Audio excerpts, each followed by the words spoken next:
नमस्कार दोस्तों, भगवान आप सभी का भला करे और आपकी सारी इच्छाएं मनोकामनाएं पूरी हो। दोस्तों, आज मैं आप सभी को इस हाथ से रिलेटेड महत्वपूर्ण जानकारी व्यक्त करूंगा और यहाँ पर आपकी जो क्वेरी है उसी का डिटेल आंसर दिया जाएगा। तो जैसे 2 साल पहले कहा गया था कि आप फॉरेन जाएंगे एजुकेशन के रिगार्डिंग और सेटलमेंट के रिगार्डिंग, तो वो घड़ी आज आ चुकी है और उसका इंडिकेशन हमको यहाँ पर मून लक लाइन के कनेक्शन के अतिरिक्त दिख रहा है। तो ये बहुत अच्छी चीज़ है, कोई प्रॉब्लम इसमें होने के चांसेस है ही नहीं बिल्कुल भी, क्योंकि जो आपकी लाइफ लाइन से एक रेखा निकल रही है पूरी की पूरी चंद्र की तरफ इंगेज हो रही है। तो ये फॉरेन सेटलमेंट को ही रिप्रेजेंट करता है और जैसा कि आप वहाँ पर जा रहे हैं तो सारी चीज़ें स्मूथ रहेगी या ट्रबल में रहेगी, इसी बारे में हम बात करेंगे सबसे पहले। तो देखिए, आपके जो लक लाइन है उसमें स्लाइटली चेंजेस होता दिखाई दे रहा है और ये जो पीरियड आपके जीवन में रहेगा ये अप्रोक्सीमेटली 30 से लेकर के 34 के एज के बीच का ड्यूरेशन रहेगा। उसमें थोड़ी डिफ़िकल्टीज ऐसे आएगी जैसे कि आपके वर्क प्लेस में, आपके कंपनी में, आपके अर्निंग में स्लाइटली चेंजेस रहेगा इस पीरियड में। तो ये पीरियड थोड़ा सा टफ होने वाला है करियर के बिहाफ पे, लेकिन ये टफनेस आपको और ज़्यादा स्ट्रॉन्ग करने के लिए ही होने वाला है। स्ट्रॉन्ग का तात्पर्य फाइनेंशियल, इमोशनल या लक के अकॉर्डिंगली स्ट्रॉन्ग करने वाला, क्योंकि इसके बाद जो लक लाइन है आपके पाम में, वहाँ से एक शाखा सीधे निकल के जुपिटर पे जा रही है, जो कि फॉरेन परमानेंट सेटलमेंट को और एक्सट्रीम लेवल की प्रोग्रेस या सक्सेस को रिप्रेजेंट करता है। क्योंकि जुपिटर जो कारक है वो यहाँ पर नॉलेज का, टॉप पोजीशन अथॉरिटीज़ का और ग्रेट लेवल मैनेजमेंट का भी है। तो इस कंडीशन में जब लक लाइन उधर पे ट्रांसफ़र होती है तो पावर पोजीशन एंड अथॉरिटी व्यक्ति का बढ़ता है। तो ये जो भी कुछ होने वाला है ये सब 34 के एज में या उसके बाद से लगातार होता ही रहेगा और इसके कंपैरिजन में जितनी अनदर लक लाइन्स हैं वो सब भी आगे बढ़ रही है। तो विदेश जाएंगे आप, स्टडीज़ में कोई ट्रबल नहीं आएगा, करियर में डेफिनेटली चेंजेस होता रहेगा और मल्टीपल वर्क करते हुए या मल्टीपल सोर्स ऑफ अर्निंग करते हुए भी आप देखने को मिलेंगे।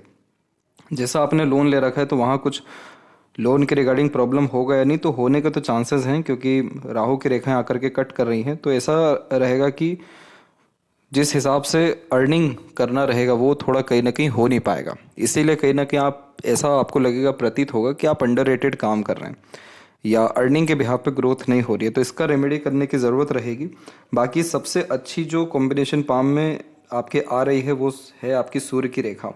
ये जो सूर्य की रेखा हम देख पा रहे हैं ये बहुत स्ट्रांगली वे में आगे की तरफ बढ़ रही है और आउटर मार्स से भी रेखा आ रही है जो योद्धा बनाती है, मजबूत व्यक्तित्व देती है और किसी भी तरह का जॉब डन कर पाते हैं। पहले के यानी कंपेरिजन करें पहले के कॉम्बिनेशंस के अकॉर्डिंगली, तो आपकी सन लाइन में बहुत सुधार ऐसे है कि यहाँ से रेखा निकल के सीधे मरकरी और बुध के बीच में जा रही है, मरकरी और सन के मिड में। तो ये कॉम्बिनेशन कम्युनिकेशन से लाभ दिला देता है, अच्छे कनेक्शंस देने लगता है और वेल्थ ईजिली इंक्रीज होना शुरू होता है। लेकिन जैसा हम देख सकते हैं कि अभी लक लाइन में हल्का सा ब्रेक है, तो यहाँ पर ये जो लक लाइन होती है सूर्य की, ये हमको करियर के रिगार्डिंग बेस्ट से बेस्ट अपॉर्चुनिटी और सक्सेस देती है। तो ये मजबूत कब होगी? जब आप अपने मास्टर्स को बहुत स्ट्रांगली कर पाएंगे या मास्टर्स के रिगार्डिंग आप किसी भी तरह की ईमानदारी अपने काम में बनाए रखेंगे, यानी कोई भी शॉर्टकट नहीं अपनाना, टाल मटोल की आदत नहीं रखना, सिंसियर अपने स्टडीज़ के रिगार्डिंग रहना। तो ये सूर्य क्या हेल्प करेगा आपको स्किल्स बहुत स्ट्रांगली दे देगा, आपके अंदर ऐसी क्वालिटीज़ बिल्ड करवा देगा जिसका डिमांड मार्केट में या आपके वर्क प्लेस पे बहुत ज़्यादा होना शुरू होगा। तो पहले के कंपैरिजन में सनलाइन अच्छी इसलिए है क्योंकि आप जो सोचे थे आज वो कर रहे हैं। अब 50% काम हो चुका है, 50% काम आपका खुद का एफर्ट है, सिंसियरिटी है, प्रिंसिपल डिसिप्लिन फॉलो करना है। ये चीज़ फॉलो कर गए आप तो आपका फॉरेन सेटलमेंट, एक्सट्रीम लेवल का सक्सेस, एक्सट्रीम लेवल की वेल्थ और बेस्ट लेवल की अर्निंग विथ नेम रिस्पेक्ट, ये सारी चीज़ें लाइफ में आ जाएगी सरलता से। बट उसके लिए थोड़ा सा कॉम्प्रोमाइज़ करना पड़ेगा। तो लाइफ में अगर थोड़े बहुत ट्रबल आए, ट्रबल कैसे आएंगे आपको? आपका काम रुकेगा बनते बनते, ईजिली काम नहीं हो पाएगा, करने कुछ और जाएंगे, थोड़ा हो कुछ और जाएगा। ये सारी जो बात हम कर रहे हैं ये सब 29-30 के बाद की पीरियड के कर रहे हैं। उसके पहले तक में तो लक लाइन की स्थिति बिल्कुल ठीक है, तो स्मूथली आपकी स्टडी हो जाएगी। तो वो जो भी कुछ हो रहा होगा तो समझ जाइएगा कि लाइफ में और ज़्यादा आपको मजबूत करने के लिए चीज़ें हो रही हैं, क्योंकि आउटर मार्स से जब कनेक्शन आता है सूर्य का तो ऐसे जातकों के जीवन में कुछ भी सरलता से नहीं होता। एक सबकॉन्शियसली फियर, डाउट रहता ही है कि कुछ बुरा क्यों नहीं हुआ, क्योंकि बुरा होते से ही सारे जो इशू ट्रबल रहते हैं वो सब खत्म हो जाते हैं और फिर कोई भी काम आपके केस में ईजिली हो जाता है। तो ये रेखा क्या करेगी, आपको और स्ट्रांग बनाएगी। तो दो कंडीशन इसमें रहती है इंसान के पास में। पहला ये कि सब कुछ प्रकृति के ऊपर छोड़ दें, अपने तरफ से मेहनत ना करें, प्रकृति खुद काम में बाधा देगी, अड़चन देगी उस काबिल बनाने के लिए, ताकि आप बहुत बड़े स्तर पे काम कर सकें। अदरवाइज दूसरा ऑप्शन ये होता है कि आप खुद से ही बहुत ज़्यादा ईमानदार रहें, मेहनती रहें, अपने काम के प्रति डेडिकेटेड रहें। तो अगर आप सेकंड ऑप्शन चूज़ करते हैं तो ये फ्यूचर के रिगार्डिंग जो हमको डिस्टर्बेंस यहाँ दिखाई दे रहा है, ये राहु की रेखाएं दिखाई दे रही है, 99% ये ख़त्म हो जाएगी। क्योंकि आप जो ग्रह हैं मंगल एंड सन जो योद्धा बनाते हैं उसको आप सेटिस्फाइड कर रहे हैं। एग्जाम्पल में अगर कोई जातक एक तरीके से कमांडो बनना चाहता है या फौज में जाना चाहता है या बड़े स्तर की लड़ाइयाँ लड़ना चाहता है, तो रेगुलर बेस्ड अगर प्रैक्टिस कर रहे हैं तो उनको नॉर्मली फिर दिक्कत नहीं आती है, चाहे कंपटीशन कभी भी हो या कभी भी अपने स्किल को यूटिलाइज करना हो। लेकिन जो जातक सिर्फ कंपटीशन के 1 महीने पहले ही तैयारी कर रहे हैं, बीच बीच में गैप ले रहे हैं, तो उनका हार निश्चित है किसी भी तरह की जंग में। तो आपको ये समझना है कि आपको कहीं ना कहीं जंग लड़के ही चीज़ों को हासिल करना पड़ेगा, यानी कंपटीशन फेस करके ही चीज़ों को हासिल करना पड़ेगा। तो जो आप अंडररेटेड अभी काम कर रहे हैं वो इस बात की निशानी है कि कहीं ना कहीं फुल एफर्ट्स आपके तरफ से नहीं डिलीवर हो पा रहा है। तो फुल एफर्ट्स लगाइए, कंसिस्टेंसी में काम करिए और बिना किसी शॉर्टकट के काम करिए, तो आप पाएंगे with in couple of year. 34-35 तो बहुत बाद की उम्र है, अभी 28-29 साल की उम्र से ही आपके पास ग्रेट अर्निंग और अपॉर्चुनिटीज़ आ जाएगा। तो ये चीज़ सबसे बेस्ट दिखाई दी, क्योंकि सन आपके फुल सपोर्ट कर रहे हैं, तो ये आपको कनेक्शंस तो वहाँ पे बहुत अच्छे अच्छे देना शुरू कर देंगे, इवन अपॉर्चुनिटीज़ भी अच्छा देना शुरू कर देंगे। लाइफ लाइन के ऊपर में भी हम देख लें तो देखिए लाइफ लाइन की क्वालिटी तो इम्प्रूव हुई ही है और स्ट्रांगली हो रही है, क्योंकि ये बाधाएं रेखा कम होना शुरू हो रही है पहले के कंपैरिजन में, और जो सपोर्टिव लाइन्स हैं वो सब स्ट्रांगली अवेलेबल हो रही है। तो बहुत लोगों के सपोर्ट से भी आपके काम बन जाएंगे। तो फिलहाल के कंडीशन में सिर्फ राहु का रेमेडी करना है और शॉर्टकट्स अपनाने से बचना है, दैट्स इट। बाकी कोई फर्दर इशू ट्रबल आपको through out the studies, through out the life नहीं होने वाला है। और जहाँ तक रही फ्रेंड सर्कल और कलीग्स की बात, तो ये जितने भी आप सपोर्टिव लाइंस देख रहे हैं ये सब एक्टिव होने जा रहा है। तो वहाँ जाते से ही कहीं ना कहीं सर्कल अच्छे बिल्ड होंगे, तो उसका सिग्निफिकेंस तो हमको यहाँ पे भी दिख ही गया। और ये भी मल्टीपल सपोर्टिव लाइन, यानी अलग अलग लोगों के द्वारा अलग अलग समय पर सपोर्ट मिलना, कनेक्शन स्ट्रांग होना, ये सब चीज़ ईजिली हो पाएगी। फिलहाल आते हैं ओवरऑल पाम के एनालिसिस के अतिरिक्त, जिसमें बाकी सारी चीज़ों को भी हम कंपेयर करेंगे पिछले आपके पाम पिक से। तो यहाँ पर हम देख सकते हैं कि फिंगर की लेंथ पाम के कंपैरिजन में शॉर्ट है, जो एक फास्ट डिसीजन मेकिंग हैबिट को और इमीडिएट वर्क करने के टेंडेंसीज को दर्शाता है। शॉर्ट फिंगर यानी इमीडिएट अपने थॉट पर रिस्पॉन्ड करना, एक्शन लेना, डिसीजंस लेना, और कई मरतबा एक्शन लेने के बाद ही थिंकिंग करना, यानी बिना सोचे समझे काम करना। तो उससे थोड़ा सा बचना है। बाकी एनर्जी लेवल तो आपके अंदर बढ़िया रहने वाला है। और थर्ड फिंगर के फर्स्ट फैलेंज तक आपकी मरकरी फिंगर नहीं पहुंची है। तो इस कंडीशन में ऑर्गेनाइज वे से काम करना, एक समय पर एक ही काम करना, प्लानिंग्स करके काम करना आपको बहुत ज़्यादा स्टेबिलिटी लाएगा। इनिशियल लेवल पे डिफ़िकल्टीज आएगी, काम थोड़ा डिले होता हुआ दिखाई देगा या प्लानिंग एग्जीक्यूट नहीं होगा, लेकिन इस चीज़ को आदत करते रहेंगे तो सूर्य हेल्प करेंगे प्रिंसिपल फॉलो करने में। तो जो भी प्लानिंग फिर बाद में करेंगे उन सब प्लानिंग को ईजिली एग्जीक्यूट ही नहीं कर पाएंगे, बल्कि उनसे रिजल्ट्स भी आपको अच्छे आना शुरू हो जाएंगे। बिना सोचे समझे दूरदर्शिता रखे निर्णय नहीं लेना है। और फाइनेंशियल इनसिक्योरिटी की भावना इसलिए भी रहेगी क्योंकि आपका जो मनी मैनेजमेंट है वो वीक है, इसलिए इन्वेस्टमेंट पे ज़्यादा ध्यान देना अथवा पैसों को अपने पास कम रखना आपके लिए अच्छा रहेगा। थर्ड फिंगर की लेंथ स्ट्रॉन्ग है तो रिस्क टेकर बनाता है। रिस्क लेकर के 100% जो जहाँ तक सफलता हासिल करते हैं उनका थर्ड फिंगर स्ट्रॉन्ग होता है। तो कभी भी अपने ऊपर लिमिटेशंस तो लगाना ही नहीं चाहिए। अपने तरीके से काम करने की आदत रहती है और ईजिली लाइफ में चेंजेस अडॉप्ट करके आगे बढ़ पाते हैं। इसीलिए थंब का जहाँ जॉइंट पॉइंट है वहाँ पर मांसल कम है, जो फ्लेक्सिबिलिटी नेचर में व्यक्ति के दे देता है। इसके अलावा हम देखें तो फिंगर के ऊपर सीधी खड़ी रेखाएं बढ़ रही हैं, जो again friendly nature in approach और अच्छे कनेक्शंस, माइंडसेट एंड पॉजिटिविटी को रिप्रेजेंट करता है। तो वहाँ जाते से कहीं ना कहीं लाइफ में स्कोप बहुत ज़्यादा दिखना शुरू हो जाएगा और स्टडीज़ के दौरान ही मल्टीपल अपॉर्चुनिटीज़ भी आएगी। फिंगर के नोट्स यहाँ पर तकरीबन डेवलप ठीक हो रहे हैं, जो एक स्पष्टवादी किस्म का नेचर देने लगता है।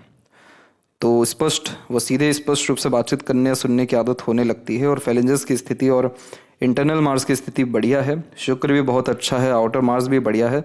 तो हेल्थ के रिगार्डिंग कोई बहुत मेजर लॉस या ट्रबल आपको नहीं होगा। थंब का साइज शॉर्ट होने के कारण टू द पॉइंट बात करना, स्ट्रेट फॉरवर्ड नेचर रखना, इमीडिएट एक्शन लेने की आदत देगा ही है।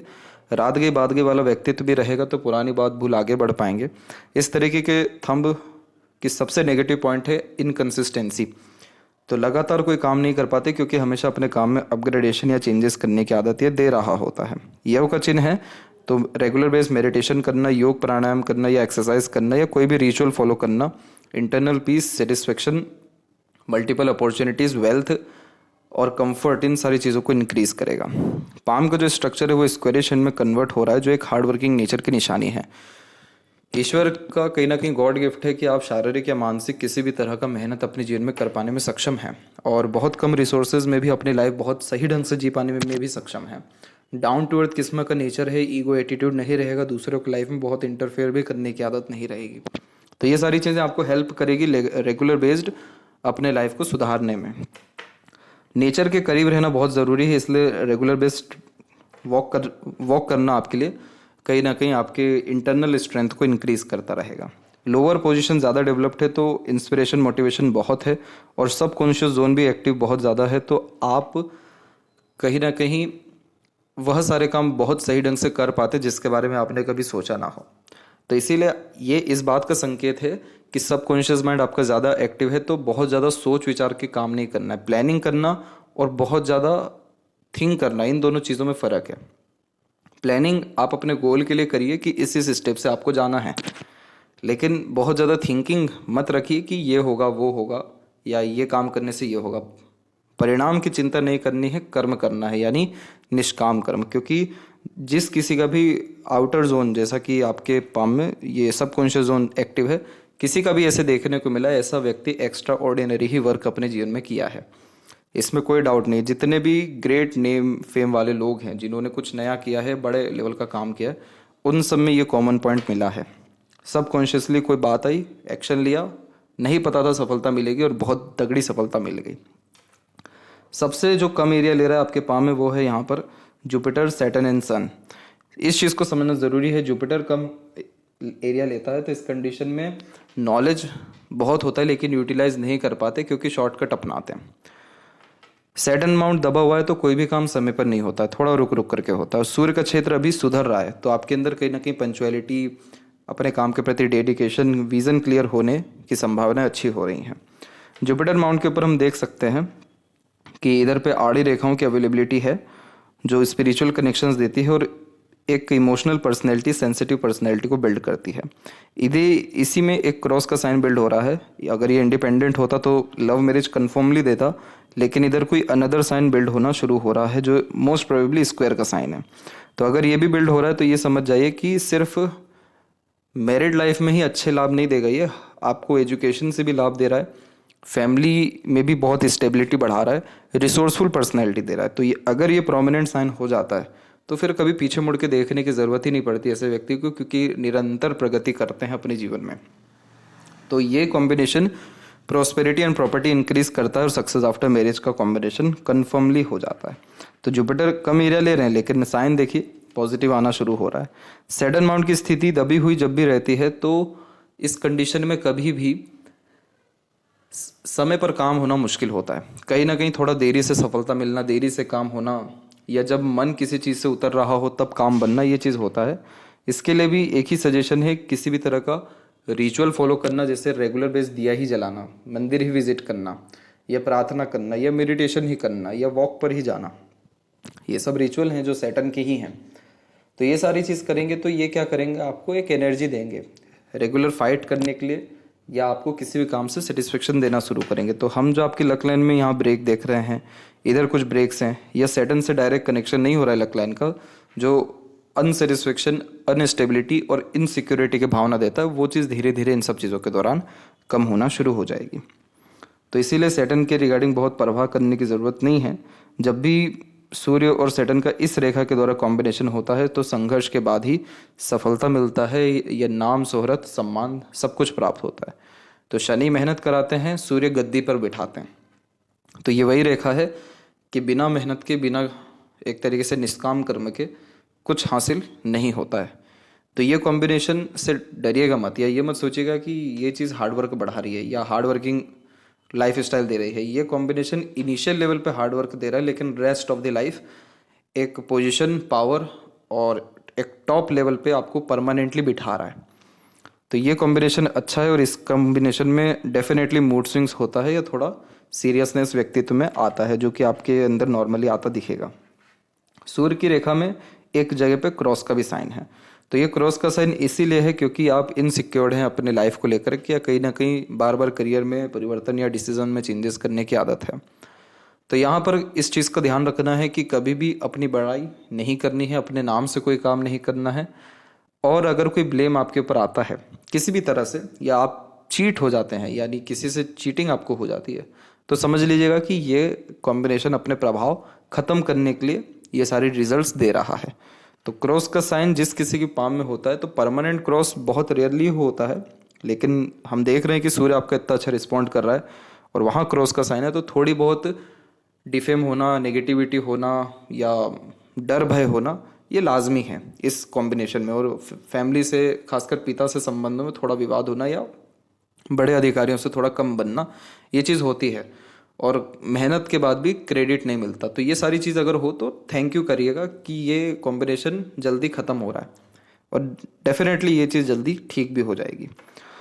मरकरी माउंट के ऊपर हम देख सकते हैं कि यहाँ से भी एक रेखा निकल के कनेक्ट कर रही है यहाँ पर। तो ये combination indirect source of earning का होता है, और ये कंफर्म करता है कि आप कहीं ना कहीं शेयर मार्केट से, इंपोर्ट एक्सपोर्ट से, या ट्रेडिंग से, या कम्युनिकेशन से, या कॉन्टैक्ट्स के थ्रू अर्निंग कर पाएंगे। इवन डिजिटल मार्केटिंग या इंटरनेट पर भी कोई ना कोई ऑफर ऐसा आएगा कुछ ही समय के अतिरिक्त, यानी साल या हद से हद 1.5 साल के अतिरिक्त, ये रेखा जैसी मजबूत और होती है, जिसमें आपको स्टडीज़ के साथ साथ अर्निंग का भी कॉम्बिनेशन क्रिएट हो जाएगा। तो आपका मरकरी माउंट वेल डेवलप है, तो कम्युनिकेशंस में, वर्क मैनेजमेंट में कोई कमी नहीं रहने वाली है, और मरकरी आपको हेल्प करेंगे नई नई चीज़ें सीखने के लिए, इंटेलिजेंसी या इंटेलेक्चुअल स्किल्स को बढ़ाने के लिए। हृदय रेखा के अंत में जब रेखाएं नीचे की तरफ होती है तो परवाह माता पिता या पूर्वजों की ज़्यादा करते हैं। तो ये सेवा भाव किस्म का नेचर देता है। तो जितना भी लोगों का मदद करेंगे आगे से रह करके, उतना आपके हार्ट को, यानी इमोशंस को, सेंटिमेंट्स को रिलीफ मिलेगा, सुकून मिलेगा। इसके बाद में इधर पे जितनी भी रेखाएं हैं ये सब इमोशनल सेटबैक देती है। तो पैसा उतना ही किसी को दे जितना भूल सके। बहुत ज़्यादा किसी को या किसी से भी पैसों के संबंधित व्यवहार नहीं रखना चाहिए। और दूसरा सबसे इम्पोर्टेंट बात कि किसी से बहुत एक्सपेक्टेशंस भी नहीं रखना चाहिए। आपको लाइफ में वो लोग ज़्यादा सपोर्ट कर जाएंगे जिनसे आपने एक्सपेक्टेशन ना रखा हो। क्यों? क्योंकि आपके पाम का ये नियम है अनएक्सपेक्टेड इवेंट्स होना। तो जहाँ पर एक्सपेक्टेशन राइज हो गया वहाँ से काम होना थोड़ा कम हो जाएगा या बंद हो जाएगा। इसीलिए निष्काम कर्म का आपको सजेशन दिया गया है। इसके बाद आप हैं बहुत इमोशनल और सेंसिटिव इंसान। आपके लाइफ में आपको लव केयर की बहुत ज़्यादा ज़रूरत है, एक नरिशमेंट की बहुत ज़्यादा ज़रूरत रहती है। तो उसके लिए प्रकृति से लगाव रखना, पेड़ लगाना, जो एनिमल्स हैं उनको फीड करना, ये सारी चीज़ें भी इमोशंस या सेंटिमेंट्स को मेंटेन रखती है। इस चीज़ का ध्यान रखना है कि आपके अंदर लिमिटेशंस नहीं है कि आप किसको किस हद तक प्यार करेंगे या किसको किस हद तक सपोर्ट करना है। तो यहाँ पर इस चीज़ का बहुत बारीकी से ध्यान रखना है कि अपने इमोशंस के कारण अपने करियर को कहीं ना कहीं डिस्टर्ब ना कर दें। तो थोड़ा प्रैक्टिकलिटी अथवा लॉजिकल पर्सनैलिटी को डेवलप करना या अपने कर्म के प्रति सिंसियर रहने की थोड़ी ज़रूरत पड़ती है। अदरवाइज़ ये सारे कॉम्बिनेशन अच्छे ही होते हैं क्योंकि ये पॉलिटिकल कनेक्शन दे देते हैं। पॉलिटिकल अगर बिहेवियर ना हो या इंटरेस्ट ना हो तो भी बड़े लोगों के साथ अच्छे कनेक्शन होना शुरू होते हैं जो लोग पावर पोजीशंस में होते हैं। शादी के बाद कंफर्टेबिलिटी बढ़ा देता है, आरामदायक जीवन शैली दे देता है और स्पिरिचुअल तो बनाता ही है। तो सिर्फ एक व्यक्ति की मदद करने के लिए आप नहीं बने हैं, सैकड़ों की मदद खुद एक काबिल इंसान होकर के करने के लिए आप बने हैं। तो विज़न गोल बड़ा रखना है क्योंकि जुपिटर एरिया कम ले रहा है। तो छोटी मोटी चीज़ों में भी कहीं ना कहीं प्रभावित हो जाना, अफेक्ट हो जाना ये आदत में होता है। तो विजडम लाना ज़रूरी होता है जब जुपिटर माउंट वीक हो। जब भी माइंड और लाइफ लाइन थोड़ा ज़्यादा कनेक्ट हो जाती है जैसे आपके केस में है तो पूछ पूछ के काम करने की आदत होती है। तो इस चीज़ का ध्यान रखना है आपको कि आप एडवाइज़र सजेशन उसी से लीजिएगा जो कोई सक्षम हो। बिना सक्षम इंसान से किसी भी तरह के अपने डीप सिक्योरिटी प्लानिंग्स के अकॉर्डिंगली बात ही नहीं करनी है। बाकी माइंड लाइन के ऊपर में हम देखें तो माइंड लाइन का कनेक्शन बहुत सही हो रहा है। एक छोटा सा आइलैंड का फॉर्मेशन यहाँ पर है और इस पीरियड को जज करेंगे तो ये वही पीरियड है 29 से 32 के मिड का। तो उस पीरियड में करियर के रिगार्डिंग स्ट्रेस आ सकता है। अच्छी बात यह है कि हमको ये चीज़ अभी से दिख रही है तो हम इसके रिगार्डिंग अभी से प्रिकॉशन रखेंगे तो हमको लाभ मिलना ही है। लेकिन ये इस बात की भी निशानी है कि ओवर थिंकिंग, नेगेटिव थिंकिंग से बचना रहेगा। ये एक इशू है, इसके बाद कोई इशू नहीं है। जितनी भी आपकी लाइन्स हैं वो सब अपर पोजीशंस में ही निकल रही है, जो कन्फर्मेशन देती है कि यस आपका अर्निंग बढ़ेगा, वेल्थ बढ़ेगा, क्योंकि मरकरी इन सब का ही कारक है। ऑर्गेनाइज वैसे काम कर पाएंगे, मैनेजमेंट इंप्रूव हो पाएगा और प्लानिंग सफल हो पाएगी। दूसरी बात, माइंड लाइन डिक्लाइन है तो डीप थिंकिंग देता है, तो अपने आप को हमेशा बिजी रखना, किसी ना किसी काम में एंगेज रखना अच्छा रहता है। इमेजिनेशंस बहुत हाई लेवल के आपके अंदर देखने को मिलेगा। लाइफ लाइन के ऊपर में कोई स्ट्रेस या इतना टेंशन वाली बात नहीं है सिवाय इनके, क्योंकि ये राहु की रेखाएं हेल्थ इशू, फैमिली इशू या अननेसेसरी स्ट्रेसेस देती है, जो अगेन 29 और 33 के मिड में रहेगा। लेकिन उस समय प्लस पॉइंट क्या है कि मल्टीपल पॉजिटिव लाइंस या सपोर्टिव लाइंस अवेलेबल है, जो हेल्प करेगी इन सारे इश्यूज से निकलने के लिए। एक भ्रस्तिका प्राणायाम होता है और योगा भी होता है, वो चीज़ प्योर राहु के लिए है। तो वो आप काम करेंगे तो उससे आप बहुत ज़्यादा अपने आप को पीस, स्टेबल या तमाम तरह के स्ट्रेस वरीज से ईजिली निकलते हुए उस योगा के द्वारा देखने को आप मिलेंगे। और बाहर में तो पूरी रेखाएं झुक रही हैं आपकी लाइफ लाइन से, तो ये सब मल्टीपल ट्रैवलिंग्स या फॉरेन सेटलमेंट का प्रोमिनेंट साइन हो जाता है। इंटरनल मास की स्थिति ठीक है, आउटर मास तो बहुत ही अच्छा डेवलप है। तो जब भी आउटर मास डेवलप होता है तो एग्रेशन पे कंट्रोल करना ज़रूरी होता है। अपनी एनर्जी कहाँ लगा रहे हैं आप वो ज़रूरी होता है, क्योंकि आउटर मास डेवलप है यानी आपके अंदर आदत है कि जब तक आपके ऊपर प्रेशर ना आए, स्ट्रेस ना आए, तब तक आप काम ना करेंगे। क्योंकि आप जैसे ज़्यादा तक नेगेटिव सिचुएशंस में और अच्छे तरीके से काम कर पाते हैं या कूल कामली रिएक्ट कर पाते हैं, ये एक स्ट्रेंथ होती है। लेकिन ज़रूरी नहीं कि हमेशा लाइफ में स्ट्रेस ही हो। अपने ऊपर प्रेशर हमेशा बनाए रखना, काम का बोझ लिए रखना आपके लिए बहुत सही रहेगा, या आपके मंगल की एनर्जी को मेंटेन रखेगा। तो इधर उधर एनर्जी डिस्टर्ब नहीं होगी, जिसके कारण इरिटेशन या फ्रस्ट्रेशन, एग्रेशन नहीं आएगा। शुक्र डेवलप ज़्यादा है, प्लेजर की रिक्वायरमेंट बहुत होती है। तो इस कंडीशन में प्लेजर को सेटिस्फाइड करने के लिए आप ये कर सकते हैं कि बड़ा सोच, बड़े प्लानिंग्स, बड़े डिज़ायर रखिए, और इवन आप रखते ही आ रहे हैं उसके ऊपर और ज़्यादा एफर्ट डालिए। तो ये क्या करेगा कि जो सीमन वेस्ट हो सकता है इधर उधर या प्लेजर के कारण समय, पैसा वेस्ट हो सकता है या हमारे अंदर नेगेटिविटी आ सकती है, वो सारी चीज़ों में सुधार होगा। इधर पे देख सकते हैं कि कितनी सारी आड़ी रेखाएं हैं जो कारक होती है अननेसेसरीज वरीज का, और ये normally negative thinking, over thinking से आती है, या जब हम अपने लाइफ में ग्रेटिट्यूड कम रखना शुरू करते हैं। तो हर चीज़ के प्रति आप धन्यवाद करना शुरू करिए। डोनेशंस खासकर पूर्णिमा अमावस्या को अपने हाथ से करिए। किसी भी तरह की चीज़ों का हेल्प करेगा आपके शुक्र को बेनिफिट करने में। तो ये क्या करेगा कि छोटी छोटी चीज़ों से जो प्रभावित हो रहे हैं वो होना बंद कर देंगे। बड़ा गोल होगा, बड़े अचीवमेंट्स होंगे और खुद की कंपनी को एंजॉय करना शुरू करेंगे, जिसके कारण किसी और की नीड इतनी स्ट्रांगली नहीं पड़ेगी। तो शुक्र क्या करेंगे फिर, comfort, luxuries, standard of living, royalty, इन चारों चीज़ों को इंक्रीज करते जाएंगे। इसके बाद में जब लक लाइन में शुक्र से भी कनेक्शन आता है तो पार्टनर का लक बहुत अच्छा रहता है, या फैमिली से सपोर्ट भी इनडायरेक्टली बहुत सही मिल जाता है।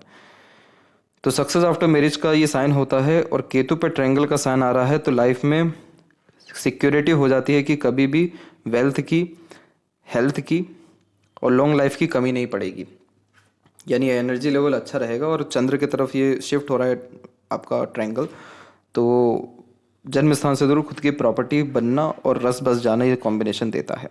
चंद्र भी डेवलप ठीक है, तो मन जो है कहीं ना कहीं खुश, संतुष्ट रहेगा निरंतर कर्म करने से। और यहाँ हम देख सकते हैं कि मनी ट्रायंगल तो इनकम्प्लीट है, छोटी छोटी रेखाएं आ रही हैं, तो अभी समय है अपने स्किल्स को डेवलप करने का, ग्रेट लेवल की लर्निंग करने का, और वो चीज़ आप करिए।